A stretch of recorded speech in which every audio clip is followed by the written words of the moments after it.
So Cygnus is now just 85 meters away from the International Space Station, continuing to close in. Our next major point will be whenever it holds at the 30-meter mark.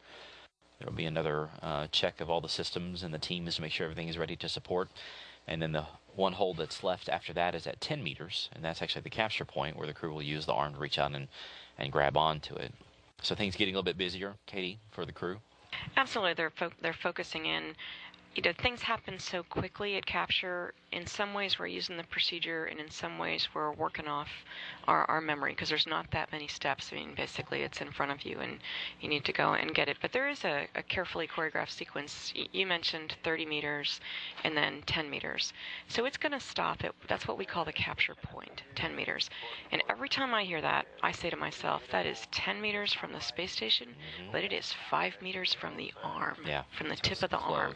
So it's close. So that's 15 feet away. We can see now up in the cupola. Sun's coming up. This is the laser rangefinder that they're using right there. It's a radar gun. And so this is the crew's own way of looking out at the Cygnus, pointing that ray gun at the Cygnus and saying, how far away are you? To make sure that it corresponds to the numbers that they see on their screen there. And putting on sunglasses. So it's really, really bright up there when the sun is out. So beautiful. And Rick said the Connecticut as well. It's beautiful too.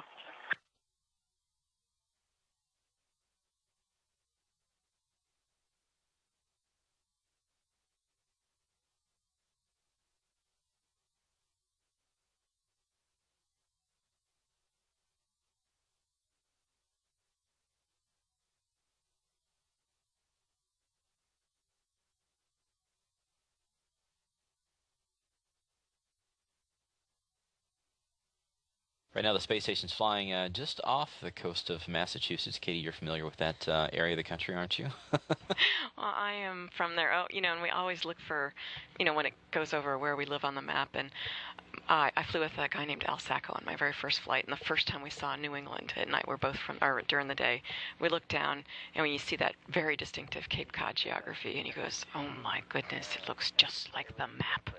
And it's beautiful. And for me, you look at that in the cupola, you can see it coming, and then it's right below you, and then it's gone off in the distance. It makes me a little wistful, and at the same time I know that, oh, look at that Cygnus. Now the Cygnus is big. Do you see that? It's within the crew aboard corridor. Vehicle size map, vehicle outline, and the aft track light position is well lined up inside of the strobe tracker circle. So we just lost our video there, Josh, but we're still in communication, just not time for video. Aboard corridor.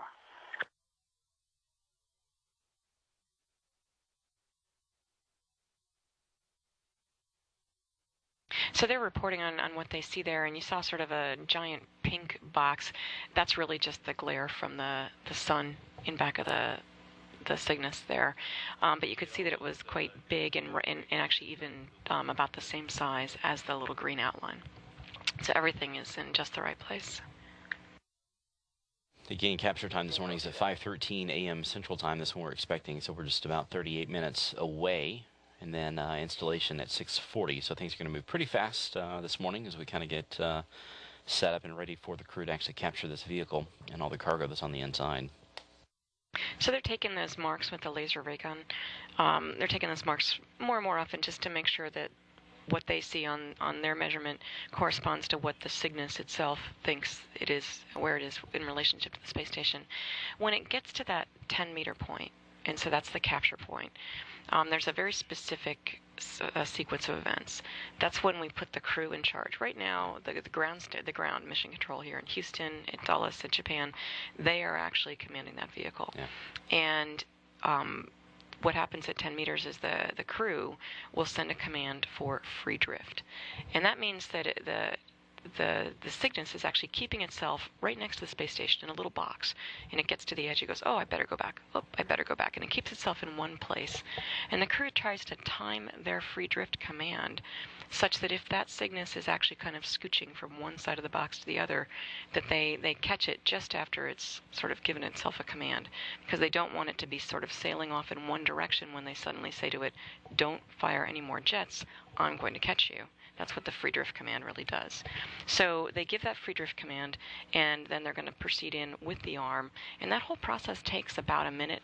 I'll tell you, it's a short minute for the crew on the ground, and it's a long minute, or excuse me, it's a short minute for the crew up on orbit, and it's a really long minute for us down on the ground, as our job is to sit back and watch and monitor everything.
This is Mission Control Houston. Again, we're 46 meters out from the station right now, continuing to close in at about 0.06 meters per second, looks like.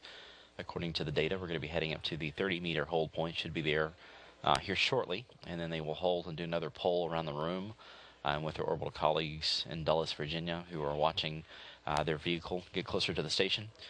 There they are in their team shirts, wearing orbital red this morning.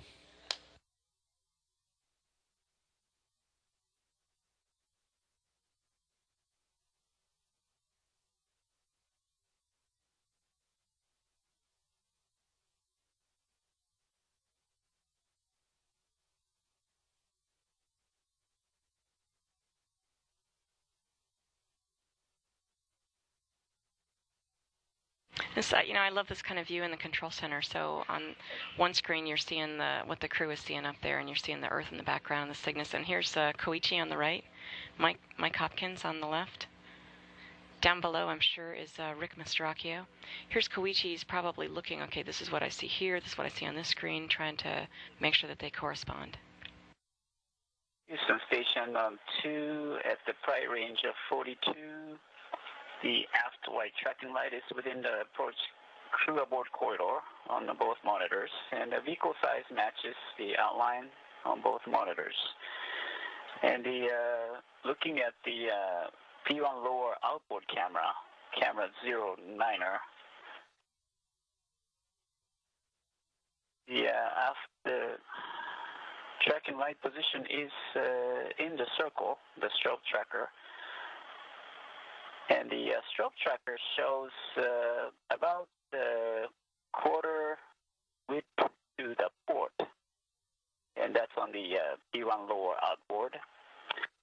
And the situation is the same on the camera 7 P1 lower inboard, except that the strobe tracker position is a little bit to the port, less than quarter of the width.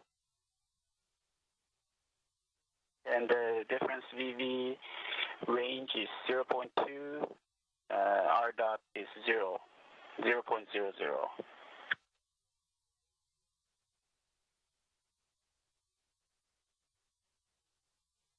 Copy all, Koichi. Thanks for keeping us with the block Bravos, and it all looks good.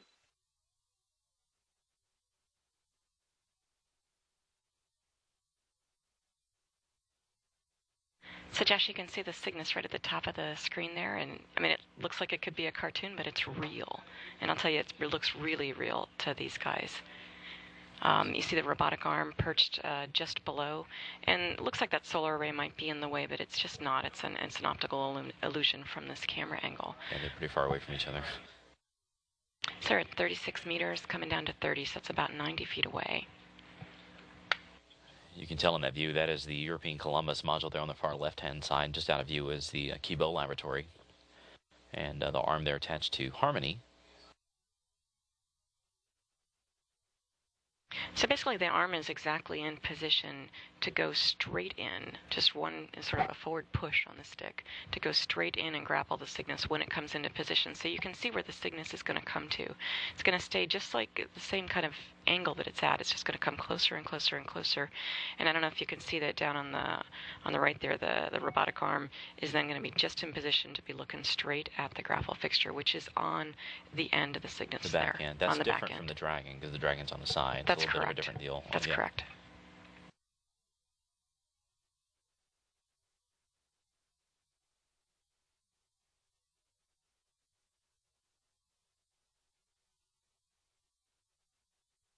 So this is like, driving down the highway if you're going 17,500 miles an hour, and then there's another car right next to you going 17,500 miles an hour. That's about how fast I drive on I-45, so...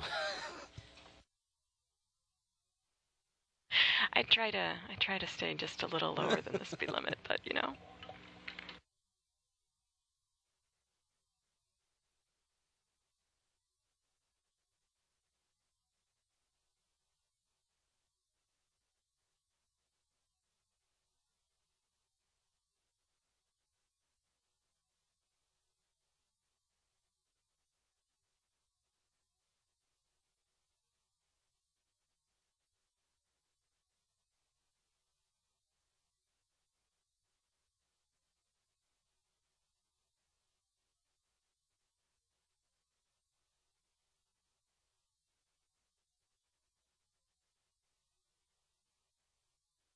Houston station on 2 in step 6. VV mode shows hold, and the prior range is 31.12. And the difference VV shows 0.3 and 0.02.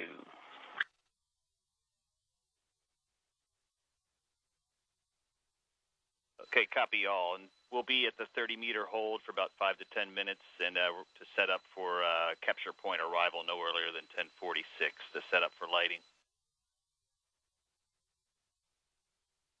Okay, copy that. And Ricky, are we done with the HHL operation at this time? Yeah, Hopper can get rid of that thing and pull out a camera.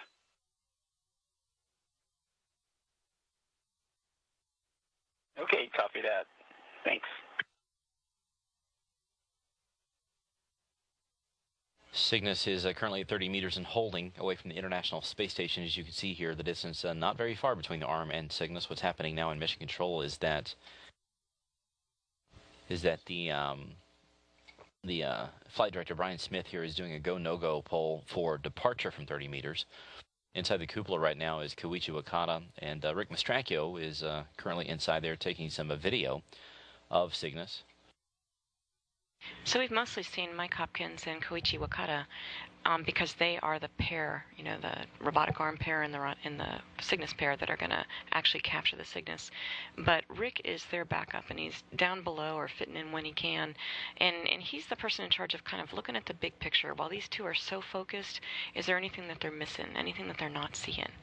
And so that's Rick's job. It's also just to do some of the photography and capture these images, which are just